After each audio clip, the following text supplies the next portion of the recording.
भक्तमाल में एक बड़ा दिव्य चरित्र आता है। एक भक्त थे भगवान के, जिनका नाम है विप्र हरिपाल, जो कि चोर हैं। देखो, चोरी करना भी बुरी बात नहीं, इस कथा से आपको सीख मिलेगी। अद्भुत कथा है ये, अद्भुत चरित्र है। चोरी करना कोई बुरी बात नहीं, लेकिन चोरी का धन कहाँ लगाया जा रहा है ये महत्वपूर्ण है। जो भक्त विप्र हरिपाल जी हैं, घर से बड़े संपन्न हैं। घर में जितना भी धन रहता सब ले जाकर के रोज संतों का भंडारा कराते, प्रतिदिन। उनका ये संकल्प था, बिना किसी दिन संतों के भंडारे के वो भोजन नहीं पाते थे। प्रत्येक दिन संतों का भंडारा, प्रतिदिन संतों का भंडारा। और वो भी कोई एक दो संत नहीं, हजारों की संख्या में संतों का भंडारा। जैसे जैसे उनसे धन मिलता, जैसे जैसे पैसे मिलते, वो सारा धन लगा देते संतों के भंडारा करने में, लोगों की सहायता करने में। अब कोई भी धन इकट्ठा करके रखा हो और घर में कोई कमाने वाला ना हो तो कितने दिन तक चलेगा भाई? साल 2 साल बैठ करके आप खा सकते हैं। अब ऐसा तो है नहीं जीवन भर बैठ के खाएंगे। उनके पास जितना धन था सब कुछ लुटा दिया, सब संतों को न्यौछावर कर दिया, संतों का भंडारा करा दिया। और संतों का जब भंडारा करा लेते थे, बढ़िया दही रबड़ी पूड़ी सब्जी बढ़िया बढ़िया भोजन जब पवाते थे, और संत जब भोजन करके जय जयकार करने लगते थे, खूब आशीर्वाद देते थे, तो उन्हें चैन की नींद आती थी। आज बढ़िया भंडारा हुआ, नींद अच्छी आ रही है आज मुझे। करते करते कुछ वर्षों तक ये कार्य चला, लेकिन धनोपार्जन का कोई साधन नहीं था। अब घर में जितनी संपत्ति थी सब लगा दिया, सब न्यौछावर कर दिया संतों के भंडारे में। घर का सारा धन खत्म हो गया, सब समाप्त हो गया। और ये कोई कहानी नहीं है, ये भक्तमाल का चरित्र है, सच्ची घटना है, और इसी कलयुग की घटना है। जब सारा धन समाप्त हो गया, उन्होंने सोचा अब क्या करूं, अब कहां से भंडारा कराऊं? पर बिना भंडारा कराए तो मैं सोऊंगा नहीं। तो फिर क्या किया, लोगों से उधार मांगने लगे। दुकान पर जाकर के सब्जी वाले से सब्जी मांग ले, दाल वाले से दाल मांग ले, आटे वाले से आटे मांग ले। तो बड़े घर के थे, चूंकि अमीर थे, तो उन्हें कौन न उधार दे, क्रेडिट पहले से बना हुआ था।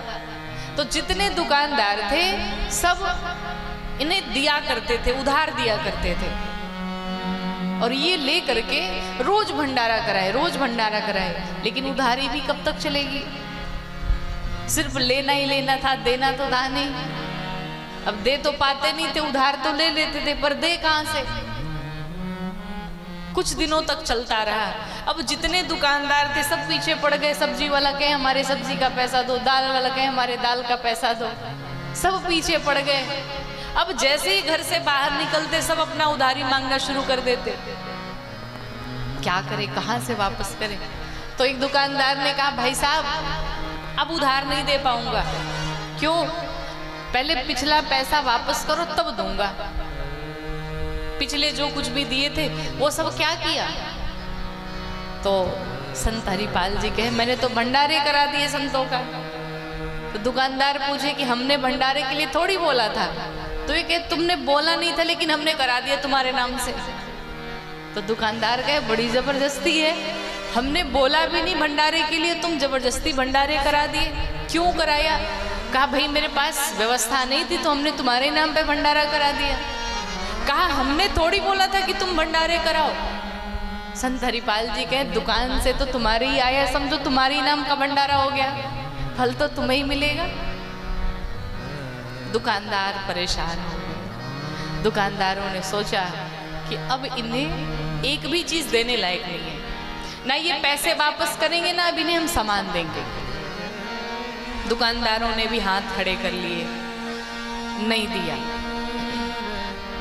अब संत हरिपाल जी सोचे कि मेरा जो संकल्प है वो तो टूट जाएगा, अब क्या करूं मैं, कैसे भंडारा कराऊं संतों का? मुझे तो नींद नहीं आएगी बिना भंडारे कराए। उन्होंने बैठे बैठे सोचा, अब मैं चोरी करूंगा।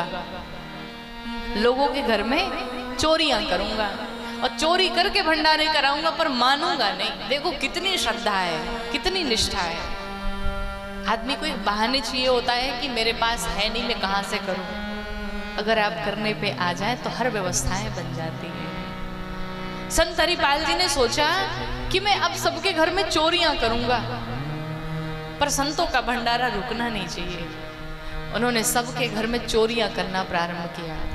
और चोरी भी किसके घर में? जो भगवान के भक्त नहीं होते थे उनके घर में चोरियां करते थे। जो नास्तिक होते थे, जो भगवान को नहीं मानते थे, जो खूब अमीर होते थे लेकिन फिर भी कंजूस होते थे।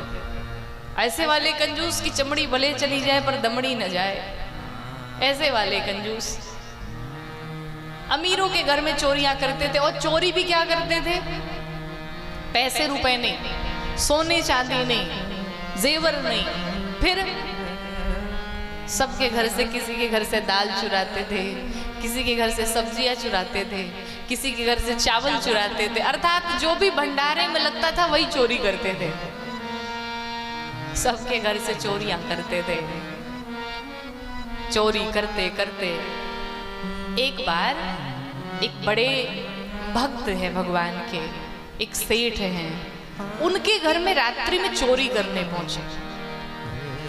जब रात्रि में चोरी करने पहुंचे, आधी रात में सेठ तो सो रहा था लेकिन उसकी बेटी जग रही थी। तो संत भगवान जब चोरी करने के लिए पहुंचे उसके घर में, तो कुछ आवाज गई होगी कानों में। बिटिया ने कहा, रे पिताजी उठो उठो, चोर आया है घर में।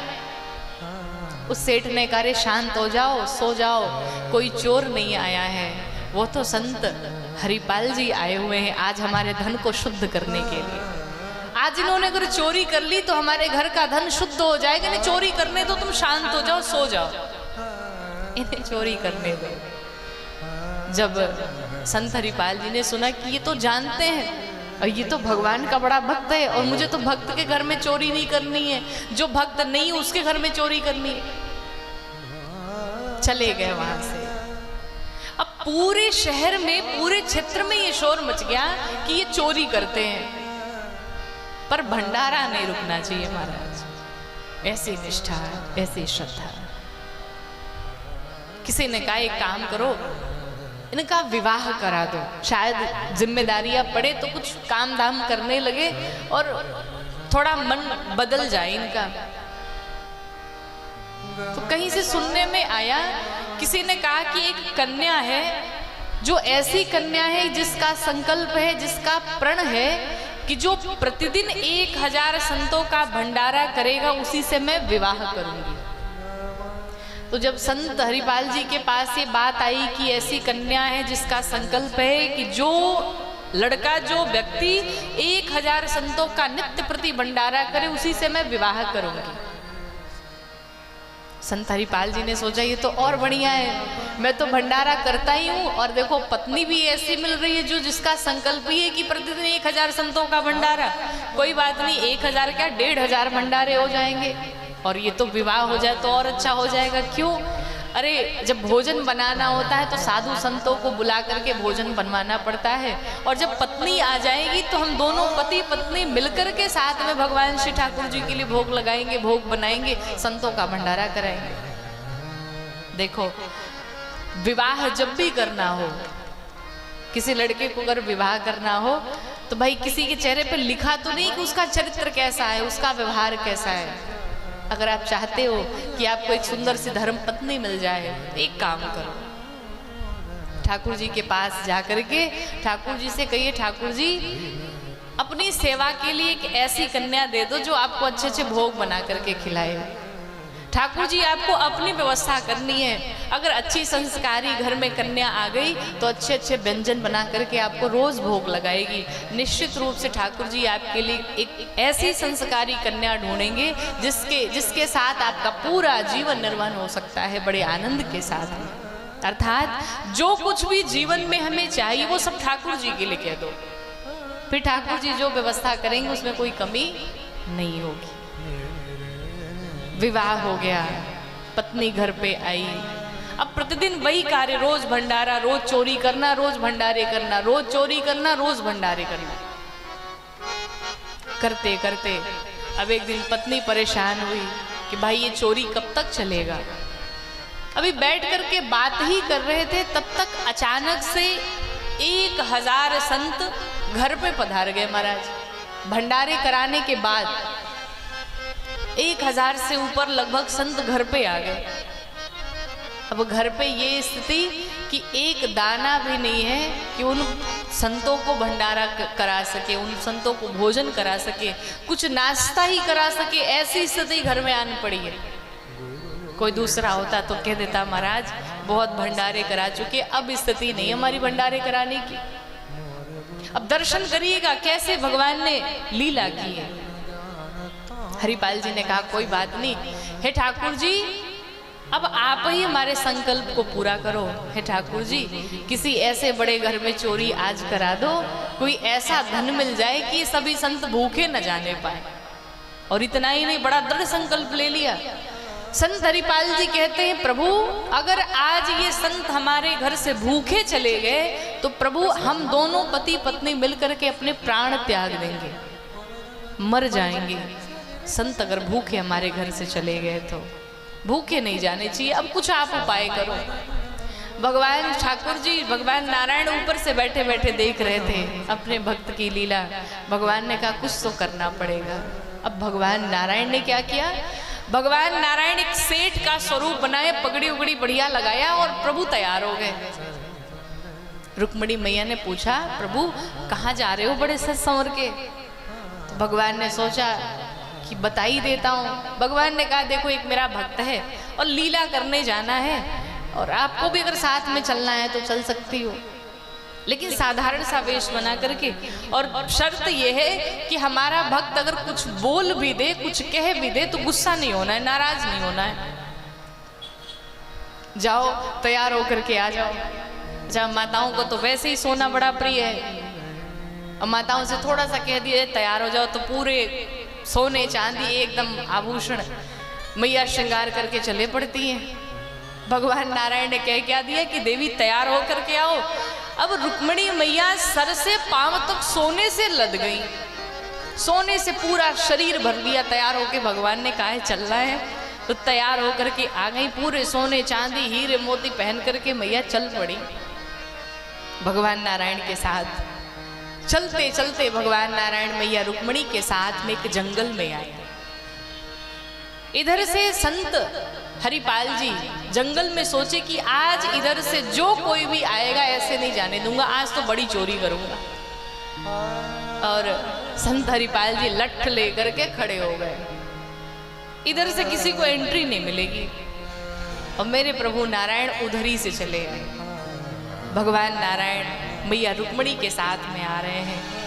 तब तक जैसे ही हरिपाल जी ने देखा अरे इतनी सुंदर स्त्री और इतने सुंदर सुंदर गहने, पूरा आभूषण पड़ा हुआ है, अगर मैं ये सारे चोरी कर लेता हूं तो मेरा तो जीवन भर का भंडारा चलेगा बढ़िया।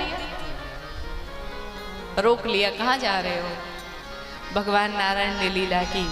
भगवान नारायण पूछते अच्छा सुनो सुनो एक बात पूछनी है। अच्छा पूछो। हरिपाल जी से भगवान नारायण ने कहा एक बात बताओ, हमने सुना है कि यहाँ पर बहुत बड़ा डाकू रहता है, बहुत बड़ा चोर रहता है। कहा उसका नाम क्या है। कहा उसका नाम हरिपाल है, बड़ा भय लगता है महाराज उससे। हरिपाल जी ने सोचा कि देखो ये कितने भयभीत हो रहे हैं हमसे, और वो डाकू तो मैं ही हूं, पर बताया नहीं। अब हरिपाल जी ने भगवान को डराना शुरू किया कि ये डर जाए। कहा महाराज बहुत बड़ा डाकू है और उसे अगर अच्छे से धन न दिया जाए तो वो तो मार भी डालता है, मृत्यु हो सकती है। तो भगवान नारायण ने कहा सरकार आप एक काम करो, हम इस रास्ते में अनजान हैं, आप एक काम करो हमें जंगल जरा पार करा दो। हरिपाल जी ने कहा ऐसे नहीं पार कराऊंगा। फिर कहा सोने की मोहर देनी पड़ेगी। भगवान नारायण ने कहा 2 सोने की मोहर दूंगा, पार कराओ। हरिपाल जी ने कहा नहीं 2 से काम नहीं, 4 दो कम से कम। 4 सोने की भगवान ने मोहर दी और भगवान नारायण को हरिपाल जी ने कहा यही रुको मैं अभी आता हूँ। हरिपाल जी गए, तुरंत घर पे गए, पत्नी को 4 सोने की मोहर दी। कहा एक काम करो कम से कम बाल भोग की तैयारी करो, थोड़ा बहुत कुछ खिलाओ पिलाओ, तब तक मैं भोजन की तैयारी के लिए बड़ी चोरी करके आ रहा हूँ। पत्नी ने घर पे सारी व्यवस्थाएं की। इधर संत हरिपाल जी आए भगवान नारायण के पास। भगवान नारायण को लेकर के जाने लगे। थोड़ी दूर जब गए तो हरिपाल जी ने कहा, देखो जिस डाकू की तुम बात कर रहे थे ना, वो डाकू कोई और नहीं, वो डाकू मैं ही हूं। भगवान नारायण तो कांप गए बिल्कुल। भगवान की तो लीला चल रही थी, भगवान बिल्कुल डर गए। और वहीं पर संत हरिपाल जी अपने लट्ठ वहीं गाड़ दिए। कहा, अगर ये सारे सोने उतार करके नहीं दिए तो समझ लें तुम्हारी बड़ी दुर्गति होगी। मैया रुक्मिणी जल्दी जल्दी अपने शरीर से सारे गहने निकाल करके देने लगी। हाथ में एक अंगूठी बची थी मैया रुक्मिणी के। जब देखा हरिपाल जी ने कहा, भी तो एक अंगूठी ऐसी है जो बड़ी महंगी है, ऐसी अंगूठी अगर मिल जाए तो कई भंडारे हो सकते हैं। मैया रुक्मिणी से कहा कि मुझे ये अंगूठी प्रदान करो, शीघ्र निकाल करके दो, वरना तुम्हारे प्राण हरण कर लूंगा। संत हरिपाल जी ने ऐसे डांटा भगवान को, ऐसे डांटा भगवान को कि भगवान को रहा नहीं गया। अब मैया रुक्मिणी से ऐसे बात कर रहा है। भगवान नारायण ने सोचा कहीं ऐसा ना हो कि रुक्मिणी मैया इसे श्राप दे दे, बेचारा अच्छा खासा संतों का भंडारा कराने जा रहा है, अगर श्राप दे दिया रुक्मिणी मैया ने तो सब गड़बड़ हो जाएगी। भगवान ने सोचा इससे अच्छा है कि मैं अभी आकर के दर्शन ही दे दूं। और भगवान नारायण ने उसी समय आकर के और संत हरिपाल जी को दर्शन दे दिया। बोले संत भगवान की और लक्ष्मी नारायण भगवान की। भगवान ने वहीं पर दर्शन दे दिया। कहते हैं कि भगवान ने सबको लूटा। भगवान ने माखन चोरी की, भक्तों का हृदय चोरी किया, भक्तों के हृदय को लूट लिया। लेकिन एक संत हरिपाल जी ऐसे भक्त हुए जिनसे भगवान स्वयं लूटने के लिए आ गए। तो भगवान अपने भक्तों के लिए कुछ भी करने को तैयार रहते हैं। हम धर्मार्थ करना चाहें, हम लोगों की सेवा करना चाहें तो निश्चित रूप से भगवान हर प्रकार से हमारी सहायता करते हैं। और यही हमारी सेवा हमारे परलोक के कल्याण का कारण बनती है। इसलिए परिवार के साथ साथ सबके लिए हम सब कुछ करें, लेकिन हमें स्वयं के लिए भी करना है कि भगवान के पास जाए तो हम भी कह सके प्रभु हमने इनकी सहायता की, हमने इनकी मदद की।